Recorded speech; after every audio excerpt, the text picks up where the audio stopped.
All right, folks. Well, let's welcome back in, re-welcome in, I should say, and welcome back to St. Louis, the new assistant coach for the St. Louis Blues, Jimmy Montgomery. Jimmy, welcome home to St. Louis, the place where your NHL career started. How are you? Well, I'm fantastic today, Curbs. This is a great day for my family and I. My wife being from St. Louis, going to Coriezu, having so many family and friends in St. Louis, and then myself spending a lot of years when I wasn't a Blue here in the summer.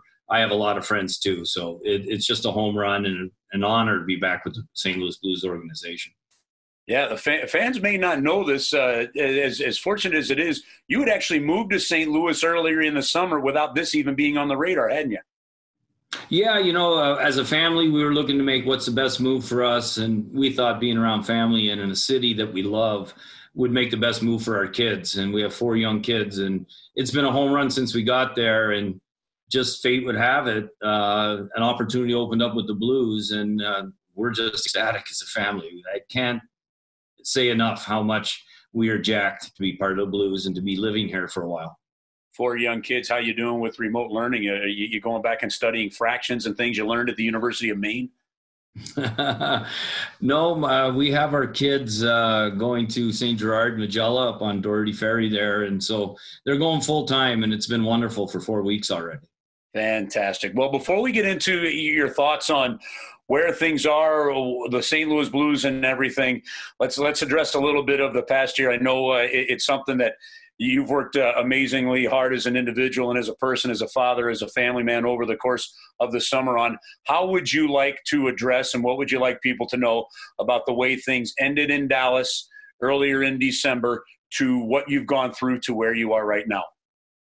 Well, sometimes, it takes an unbearable consequence in your life to happen, to have an unbelievable breakthrough. And that's the way I look at it. I didn't know that I was headed down the wrong path. And once I found out and you realize you do have a problem, it's time to get to work and try and fix it. And I think now I've come through, it's over 9 months now I'm sober. And I'm just very thankful for what happened, because now I'm a much better person every day, and obviously a better husband, father, and son to the people that I care about the most and the people that mean the most to me in my life, which is my family.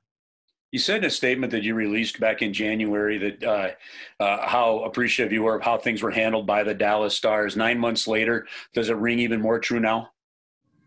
It does. Yeah, absolutely. And I wish all the people in the Dallas Stars the best of luck in the Stanley Cup Finals, because I'm not with them because of my own actions. As you look at that, and then as you look at the journey you've had over the last 9 months, which, as you just already stated, included moving your family to an area that's best, how does that 9 months play ahead into you as an individual, you as a person, and to you as a coach? Well, yeah, with everything comes experience. And with experience, you have the ability to be a lot better because you learn from your experience and you can apply it. That's true as a coach in the NHL. I'm going to be much better. And from the whole ordeal I've been able to overcome the adversity. When you overcome adversity, you're a much better person when you come out the other side of it. I've seen that in the last 9 months. So from a coaching standpoint now, a guy that was the head coach at University of Denver and won a national championship in 16-17, and then the success you did have, behind the bench as a head man as the Dallas Stars, what intrigued you about the opportunity here in St. Louis, and how did it come about? Well, I got a phone call, asking if I'd be interested. And I was incredibly interested. One, I cannot thank Mr. Stillman enough for this opportunity. And then, Doug Armstrong has won multiple. He's one of the few people that have won the Triple Crown as an executive in the NHL with the World Championships, the Olympics, and 2 Stanley Cups.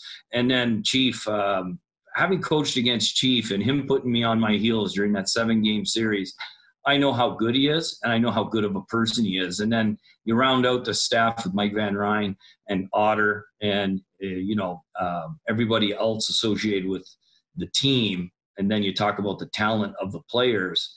I mean, this is just an incredible opportunity that I'm incredibly grateful to be part of the St. Louis Blues for. What was that coaching experience like in that 7-game series you mentioned? Man, it was emotional ups and downs, you know. It was back and forth. I mean, I don't think we each had a 2-game winning streak, and they had the most important one, game 6 and 7. And that 7th game, I've heard your game-winning goal call many times. And now I'm looking forward to hearing it again in a Stanley Cup final for us. Well, how would you define yourself as a coach in terms of what you think you can bring to the St. Louis Blues? Well, you know what? I'm very fortunate to be joining an excellent hockey team and an excellent staff. And I'm just looking forward to helping any way I can to help the Blues regain the championship form they have. And whatever Chief wants me to do and what I'm going to do.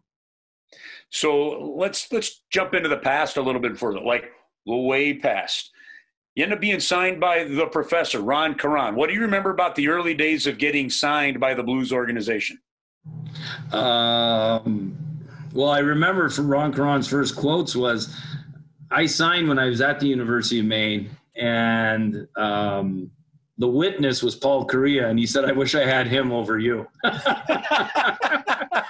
And I said, well, that's why you're a GM. You're a smart man.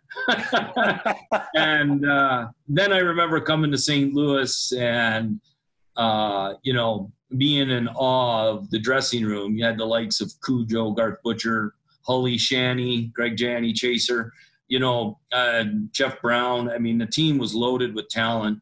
And then I remember the fans they're just so passionate and so loyal. And it's the best place I ever lived. And that's why when we were looking to move out of Dallas, my wife and I was pretty quick for us to make a decision to move and buy a house in St. Louis.